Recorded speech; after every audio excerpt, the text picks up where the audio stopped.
الرحمن الرحیم الحمدللہ رب العالمین وصلی اللہ علی محمد وآلہ الطاہرین اللہم صلی علی محمد وآلہ محمد۔ بات چل رہی تھی حضرت ابراہیم علیہ السلام نے کس طریقے سے کافرین اور مشرکین سے اظہار براءت کیا ہے۔ بتایا تھا کہ حضرت ابراہیم علیہ السلام نے جو مشرکین سے براءت کی ہے وہ براءت کیا ہے، قولی بھی تھی، زبانی بھی تھی، اور پھر براءت عملی بھی تھی۔ براءت عملی میں آپ نے دیکھا کہ کس طریقے سے پہلے کنارہ گیری کرتے ہیں، پھر اس کے بعد مقابلہ اور مبارزہ کرتے ہیں، اس کے بعد پھر ہجرت کرتے ہیں۔ چوتھا مرحلہ براءت عملی کا جدال احسن۔ جدال احسن کہتے ہیں دلیلوں کے ذریعے سامنے والے سے بحث و تکرار کرنا، دلیل کے ساتھ، برہان و حجت کے ساتھ اپنے مدعا کو ثابت کرنا یا سامنے والے کی دلیل کو یا دعوے کو رد کرنا۔ ٹھیک، جدال احسن یہ تبلیغ کا ایک بہترین طریقہ ہے۔ ادعو الی سبیل ربک بالحکمت والموعظۃ الحسنہ وجادلہم باللتی ہی احسن۔ سمجھ رہے ہیں؟ کسی سے تکرار کرو تو احسن طریقے سے، احسن سے مراد کیا ہے؟ دلائل کے ساتھ، حجت کے ساتھ۔ سمجھ رہے ہیں؟ آداب گفتگو کا لحاظ کرتے ہوئے۔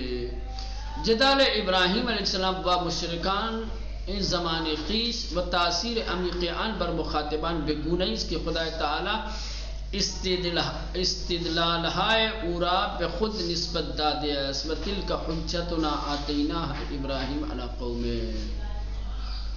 کہہ رہے کہ حضرت ابراہیم علیہ السلام نے اپنے زمانے کے مشرکوں کے ساتھ جو گفتگو کی ہے، جو جدال کیا ہے، سمجھ رہے ہیں، اس کا مخاطبان کے اوپر جو گہرا اثر پڑا ہے، اس گہرے اثر کی وجہ سے اللہ نے حضرت ابراہیم علیہ السلام کے بیان کردہ استدلال کو اپنی طرف نسبت دی ہے۔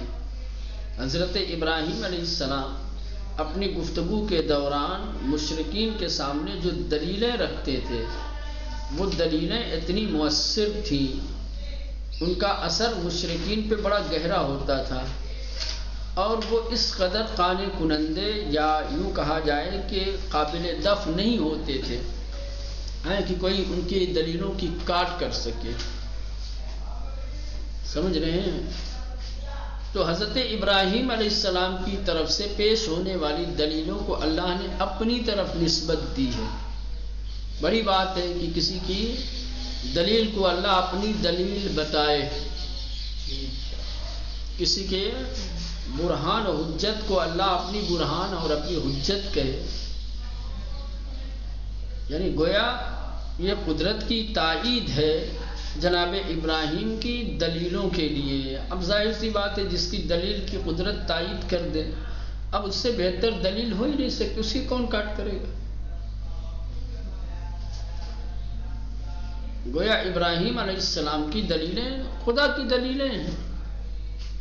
ٹھیک، تو کہہ رہے ہیں جدال ابراہیم علیہ السلام با مشرکان زمان خیش، اپنے زمانے کے مشرکوں کے لیے حضرت ابراہیم علیہ السلام نے جو جدال کیا ہے، ان کے ساتھ جو بحث و مباحثہ کیا ہے، وہ تاثیر عمیقان بر مخاطبان، اور آپ کے جدال نے جو مخاطبین پر گہرا اثر ڈالا ہے، بگونیس، اس کا اثر ایسا ہے کہ خدا تعالی استدلالہائے اورا کہ اللہ تعالی نے حضرت ابراہیم کی دلیلوں کو بخود نسبت دادے، اپنی طرف نسبت دی۔ وَتِلْكَ حُجَّتُنَا آتَيْنَاهَا إِبْرَاهِيمَ عَلَى قَوْمِهِ، کہ حضرت ابراہیم نے اپنی قوم کے سامنے جو دلیلیں پیش کی ہیں وہ دلیلیں ہماری ہیں،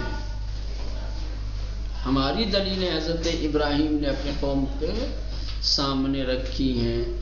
درجائے خود بروشہا و نکاتہائے تبلیغی خواہم پرداخت، کہہ رہے ہیں کہ انشاءاللہ جو ہے ہم اس کے مقام پہ ابھی جب موقع آئے گا تو حضرت ابراہیم علیہ السلام کے تبلیغی مناظرات کے جو طریقے تھے، جو اس کے اہم نکات تھے، اس سے بحث کریں گے انشاءاللہ. ہم بتائیں گے کہ کس طریقے سے حضرت ابراہیم علیہ السلام نے مشرکین کے ساتھ مناظرہ کیا ہے، کیا روش تھی مناظرے کی، کیا طریقہ کار تھا، اس کو انشاءاللہ ہم بیان کریں گے. ترویج توحید، پانچویں جو براءت عملی ہے وہ کیا ہے؟ ترویج توحید. یہ بھی ایک براءت کا طریقہ ہے. آپ اگر کسی سے نظریے میں متفق نہیں ہیں، اگر آپ کسی کے اعتقاد کے قائل نہیں ہیں تو آپ اس کے برخلاف آواز اٹھائیے، آپ اس کے برخلاف اپنے عقیدے کا پرچار کیجیے، اپنے عقیدے کی گفتگو کیجیے، بات کیجیے. تو یہ بھی ایک طریقے کی براءت ہے، ایک طریقے کی دوری ہے. براءت کا مطلب کیا ہوتا ہے؟ بیزاری، اختلاف، مد مقابل میں آ جانا. ٹھیک ہے، ٹھیک ہے، تم بت پوجو، تم اس کی پرستش کرو، تم اس کی عبادت کرو، میں تمہاری بت پرستی کے مقابلے میں توحید پرستی کی بات کروں گا. میں لوگوں کو خدائے واحد کی طرف بلاؤں گا، دعوت دوں گا، اس کی وحدانیت کے لیے میں تمہارے سامنے دلیلیں رکھوں گا. میں توحید کو انشاءاللہ ترویج کروں گا، سماج اور معاشرے میں توحید پرستی کو رائج کروں گا. یہ بھی ایک براءت کا طریقہ ہے، یہ بھی براءت عملی ہے نا. تو یہ بھی ہے ترویج توحید، توحید کی ترویج کرنا، توحید کا پرچار کرنا، توحید کا اعلان کرنا، توحید کو سماج میں نافذ کرنا. یہ کہ از روش‌ہائے عملی براءت الشرک، کہہ رہے ہیں شرک سے براءت کے لیے عملی جو طریقے ہیں، ان طریقوں میں سے ایک طریقہ رواج دادن توحید در جامعے، معاشرے میں توحید کو رائج کرنا ہے. وہ بے تعبیر دیگر، دوسرے الفاظ میں استفاضہ از روش متضاد می باشد، متضاد طریقے یا روش متضاد کا استفادہ کرنا، متضاد طریقے سے براءت کرنا. متضاد طریقے سے کیا ہے؟ مشرکوں کے متضاد، ان کے اگین، ان کے مخالفت میں کیا ہے؟ توحید کی ترویج. ٹھیک، جہاں بت پرستی ہو، جہاں شرک پرستی ہو، وہاں توحید پرستی کی بات کی جائے تو یہ روش متضاد ہے. تبلیغ کا یہ بھی ایک بہترین طریقہ ہے. سمجھ رہے ہیں؟ جہاں کوئی ایسا عیب، ایسا گناہ، ایسا نقص، ایسی کمی نظر آئے کہ جس کی اصلاح ہونی چاہیے، تو ایک مرتبہ یہ تو ڈائریکٹلی آپ جو ہے اسی کو عنوان اور موضوع بنا کر کے اس کے اوپر گفتگو کریں. ایک مرتبہ نا اس کے بالکل اگین آ کر کے نماز نہیں پڑھی جا رہی تو ایک مرتبہ آپ کیا ہے خود نماز کی اہمیت کو بتائیں گے.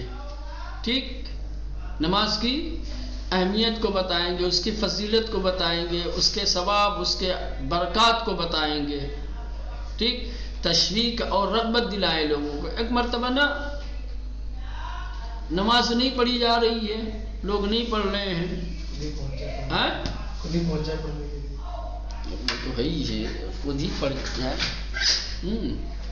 ایک مرتبہ یہ ہے کہ آپ اس کے نہ پڑھنے کے نقصانات، نہ پڑھنے کے نقصانات بتا رہے ہیں کہ نہیں پڑھیں گے تو کیا ہوگا. یعنی تبشیر و تعزیر کے ساتھ ساتھ یہ ایک ہوتا ہے متضاد طریقہ. تم نماز نہیں پڑھو گے، ہم پڑھیں گے. تم روکو گے، ہم نہیں مانیں گے. تمہاری طرف سے چاہے جتنی بندشیں ہوں، چاہے جتنی رکاوٹیں ہوں، ہم نماز کو عام کریں گے، ہم نماز کو پڑھیں گے. یہ روش متضادمی تبلیغ کا ایک طریقہ ہوتا ہے، یا یوں کہا جائے کہ براءت کا بھی ایک طریقہ. تو حضرت ابراہیم علیہ السلام نے کیا کیا؟ کہ بت پرستی کے ماحول میں سماج اور معاشرے میں توحید پرستی کو رائج کرنے کی کوشش کی. یہ روش متضاد تھی براءت عملی کی. حضرت ابراہیم از راہائے گوناگون مردم را به سوی خود جلب میکر. حضرت ابراہیم علیہ السلام الگ الگ طریقے سے لوگوں کو اپنی طرف جذب کرتے تھے، جلب کرتے تھے، بلاتے تھے.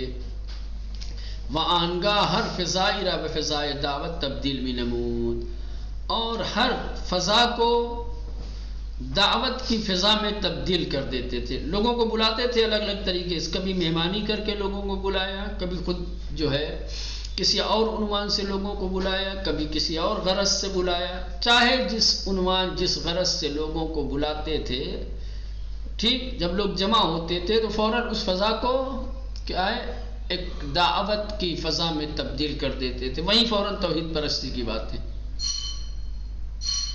سمجھ رہے، اپنا پیغام اور اپنی دعوت لوگوں تک فوراً پہنچاتے تھے. یہ اب کس طریقے سے توحید کی ترویج کی ہے، روش کیا اختیار کیا تھا اس میں، یا لوگوں کو جو اپنی طرف بلا رہے تھے اور لوگ آ رہے تھے، تو جب لوگ اکٹھا ہوتے تھے، جمع ہو جاتے تھے، تو فوراً اپنا تبلیغی مشن شروع کر دیتے تھے. ٹھیک ہے، توحید پرستی کی باتیں شروع کر دیتے تھے. اب یہ کیا روش تھی لوگوں کو اپنی طرف بلانے کی، کس کس بہانے سے، کس کس طریقے سے لوگوں کو بلاتے تھے، اکٹھا کرتے تھے. یہاں سے وہ شروع ہوگا. ٹھیک.